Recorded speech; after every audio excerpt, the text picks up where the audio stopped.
Dear students, क्या आप भी उन स्टूडेंट्स में से हैं जो किसी सेंटेंस को देखकर ये नहीं पहचान पाते कि कौन से टेंस में है, और अगर पहचान भी गए हैं तो उसकी इंग्लिश बनाने में आपको डिफिकल्टीज आती है।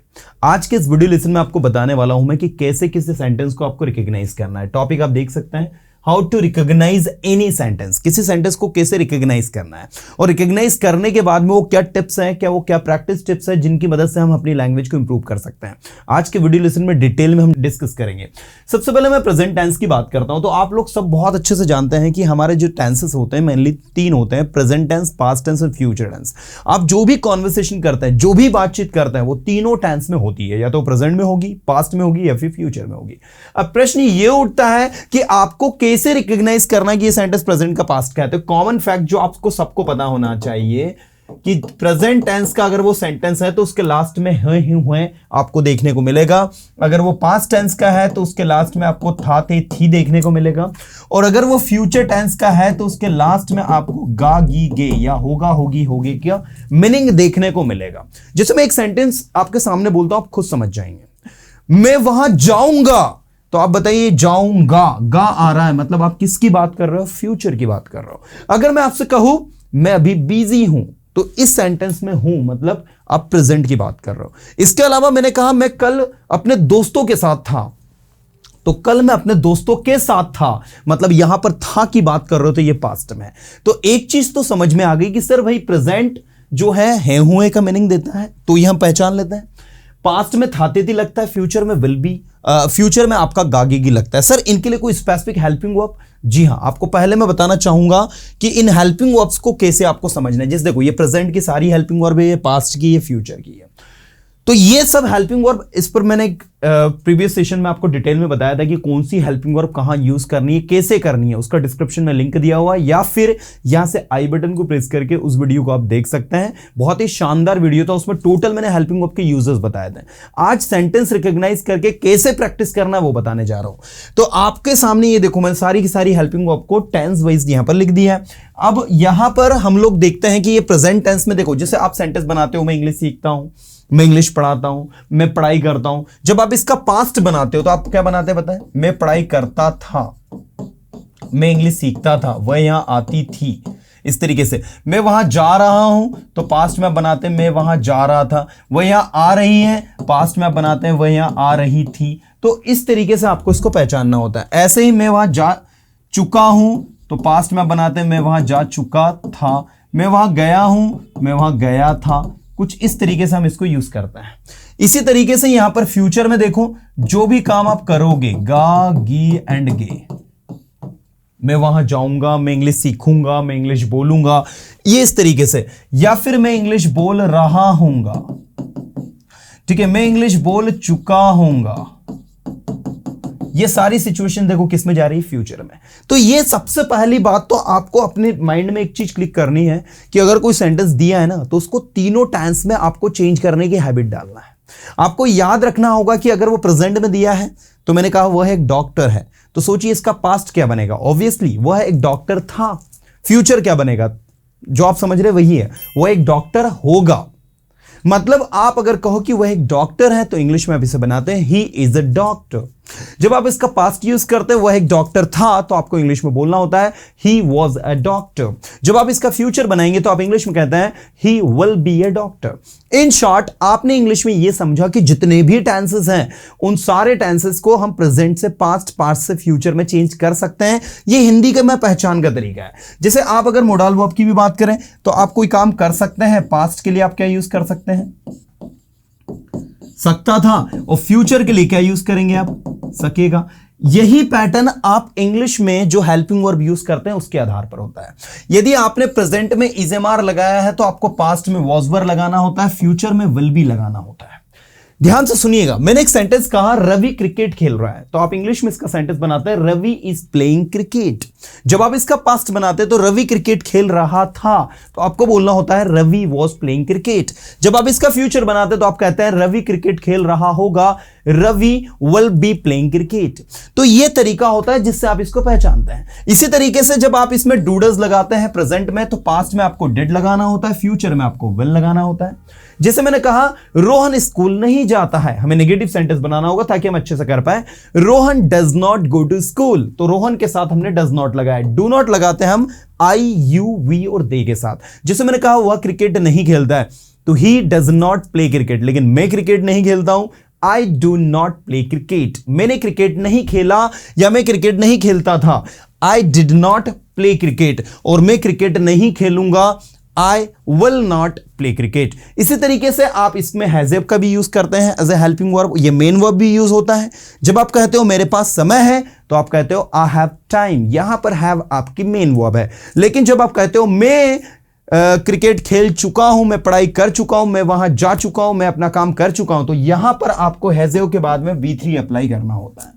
आप बोलते हैं I have done my job, I have gone there, I have come here, I have made sentences, you know. So what you are exactly doing, you are using this helping verb in this particular sentence। जब आप इसे past में use करते हैं तो आप had V3 का उपयोग करते हैं। जब आप इसे फ्यूचर में यूज करते हैं तो आप विल हैव, शैल हैव लगाकर V3 का उपयोग करते हैं। So this is the concept to use the things. मतलब मैं पढ़ाई कर चुका हूं, आई हैव स्टडीड, मैं पढ़ाई कर चुका था, आई हैड स्टडीड, और मैं पढ़ाई कर चुका हूंगा, I will have studied. This is the way to use. ऐसे ही आप कैन, कुड और विल बी एबल टू को भी यूज करते हैं। ऐसे ही आप शुड और शुड हैव को यूज करते हैं। जैसे देखिए मैंने कहा आपको सुनना चाहिए, यू शुड लिसन। आपको बोलना चाहिए, you should speak. You should have spoken, मतलब शुड हैव जो है शुड का पास्ट है। ऐसे ही मे का पास्ट माइट होता है, और माइट जो है अपने आप में प्रेजेंट और पास्ट दोनों में यूज होता है। इसीलिए माइट का पास्ट माइट ही होगा और मे का पास्ट माइट होता है। So guys what I want to say dear students कि आप है ना ये समझ के स्टडी करो कि हेल्पिंग वर्ब फिट कैसे हो रही है। चलिए अब आप समझ गए कि हेल्पिंग वर्ब को कैसे यूज करना है। अब अगर आपने मान लीजिए हेल्पिंग वर्ब को यूज कर ली, तो क्वेश्चन उठता है कि सर हम डेली प्रैक्टिस कैसे करें। तो वही मैं आपको 4 टिप्स देने वाला हूं। पहले देने वाला हूं कि आपको डेली प्रैक्टिस कैसे करनी है और सेंटेंस को पहचानना कैसे है। तो सबसे पहले तो आपको जो है डेली प्रैक्टिस करने के लिए जो सबसे पहला काम करना होगा कि आपको प्रेजेंट टेंस, पास्ट टेंस और फ्यूचर टेंस के बीच में डिफरेंस को क्रिएट करना होगा कि इनके बीच में क्या डिफरेंस है। इस डिफरेंस को क्रिएट करने के लिए और इस डिफरेंस को बहुत अच्छे से समझने के लिए आपको ये 3 क्वेश्चंस के आंसर करने होंगे। पहला, what do you do daily, आप डेली क्या करते हैं। दूसरा, what did you do yesterday, कल आपने क्या किया।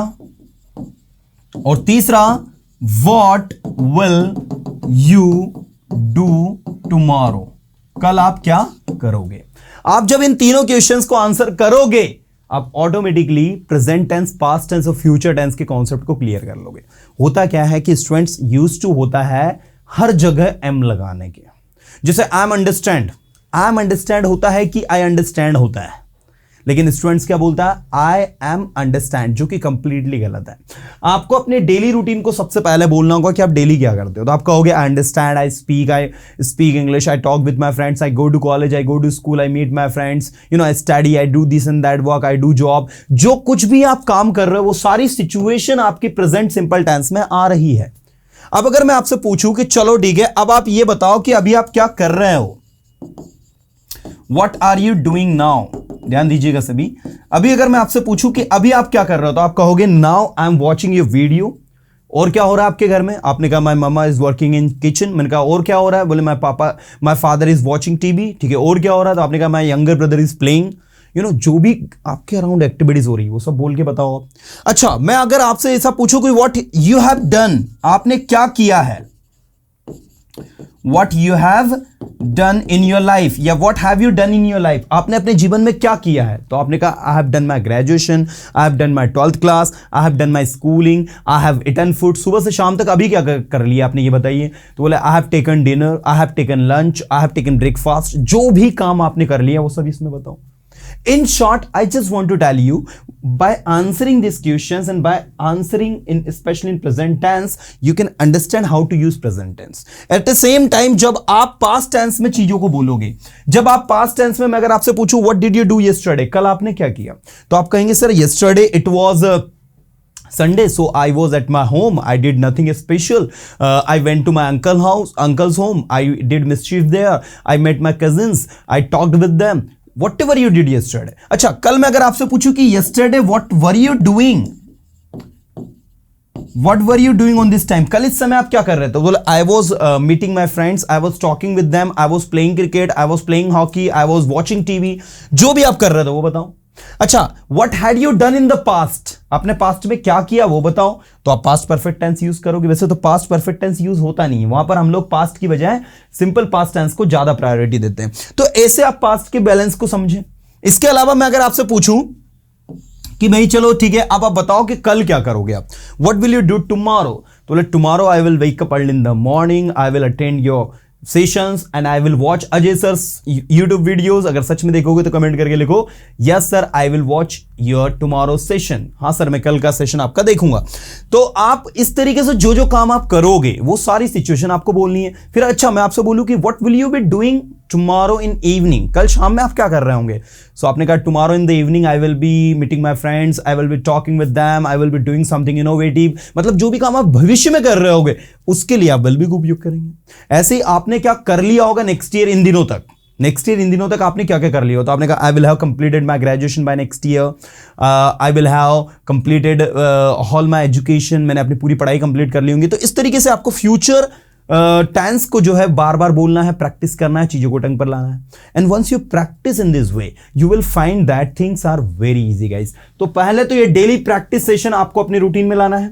दूसरा जो काम आपको करना है वो है स्टोरी टेलिंग. स्टोरी टेलिंग क्यों करनी है? पास्ट इंसिडेंट्स जो होते हैं, पास्ट की जो चीजें होती हैं, इनको बताने के लिए. क्योंकि मेरा ऐसा मानना है कि सबसे ज्यादा जो स्टूडेंट्स मिस्टेक करता है ना, वो कहां पर करता है पता है? वो करता है पास्ट के इंसिडेंट्स को बताने में. क्योंकि उसको पास्ट में जो चीजें हो रही ना उसके बारे में जानकारी नहीं होती. एंड दैट्स व्हाई वो नहीं कर पाता है कि उसको पास्ट में क्या करना है, क्या बताना है, उस चीज को एक्सप्रेस नहीं कर पाता और उससे गलतियां हो जाती हैं. तो सबसे बेस्ट तरीका जो है story telling is the best way. आप कोई सी भी पर्टिकुलर की स्टोरी को नरेट करके सुनाओ, या फिर जो घटना आपके साथ हुई है. जैसे yesterday I went to my friend's home and he was not there. His mama was there and I asked her, "Mama, where is he?" Then she said, "He has gone to market." Then I made him call and asked, "Where, brother? Where are you? I'm at your home and what are you doing in the market?" Then he said, "Just wait for a while. I will be there within 5 minutes." Then he came after 5 minutes and I asked him, "Why had you gone to market? You didn't inform me." तो इस तरीके से हमारे बीच में जो बातचीत हुई. तो ये स्टोरी टेलिंग में आपका आता है कि स्टोरी टेलिंग में आप जो भी घटना पास्ट की बताना चाहते हो वो सुनाओ. इससे क्या होगा? आपका वे ऑफ स्पीकिंग जो है इसमें काफी ज्यादा सुधार आएगा. आप किसी भी सेंटेंस को कॉन्फिडेंटली बना पाओगे, बोल पाओगे. इसके अलावा जो थर्ड हम लोगों ने आपके लिए रखा है वो रखा है सेल्फ इंट्रोडक्शन. भाई ये सेल्फ इंट्रोडक्शन भी बहुत इंपॉर्टेंट होता है. आप अपने आप को इंट्रोड्यूस करने की आदत डालें. आप कोशिश करें कि आपका सेल्फ इंट्रोडक्शन बहुत ही अच्छा और इफेक्टिव हो. आप जब अपने आप को इफेक्टिवली प्रेजेंट करें, जब किसी के सामने अपनी बात को रखें, तो वो सामने वाला आपको सुनने के लिए मजबूर हो जाए. वो चाहे कि यार ये बोलना क्या चाहता है, ये कि बताना क्या चाहता है ना. तो अपना सेल्फ इंट्रोडक्शन इफेक्टिव रखें आप, है ना. ये बहुत शानदार होना चाहिए. इस पर बेस्ट भी हमने वीडियोस आपके लिए बनाया है. और लास्ट में जिसको हमने दिया है, speak whenever you have a chance to speak. बोलो जब कभी आपको बोलने का मौका मिले. If you have a chance to speak anything, don't miss it. Just speak the things that you can. Because what I personally believe, whenever you have chance to speak and you don't speak, what you do, you just give up the opportunity that can make you something. So I insist to all of you, जहां कहीं भी मौका मिले, if you are traveling in a flight and you find somebody who is speaking in English, he doesn't know Hindi, so you can talk in English. If you are in the train, if you are anywhere, you are at the airport, you are at the bus stand, you are anywhere in the market and somebody knows English, if you get the chance to speak with him, don't miss it. Just speak in English. Because what will happen if you talk with them in English, it will boost up your self-confidence. It will make you realize that yes, you can. Because the thing is that आप जानते हो लेकिन आप बोल नहीं पाते हो. आपको आता है लेकिन आप एक्सप्रेस नहीं कर पाते. ये सबसे बड़ी प्रॉब्लम आज हमारे स्टूडेंट्स के साथ में हमने देखी है. So I insist to all of you कि आप लोगों को बिल्कुल जब भी बोलने का मौका मिले, don't miss it. I hope dear students के सारे टिप्स आपको समझ में आए होंगे और आज से और अभी से अब सेंटेंस को लेकर आपको कंफ्यूज नहीं होना है. क्योंकि जो ट्रिक मैंने आपको सेंटेंस को रिकॉग्नाइज करने की बताई है, I hope it has been very fruitful for you. मैं मिलूंगा नेक्स्ट वीडियो में आपको अच्छे कंटेंट के साथ में. Till then, tada bye. Have a good day.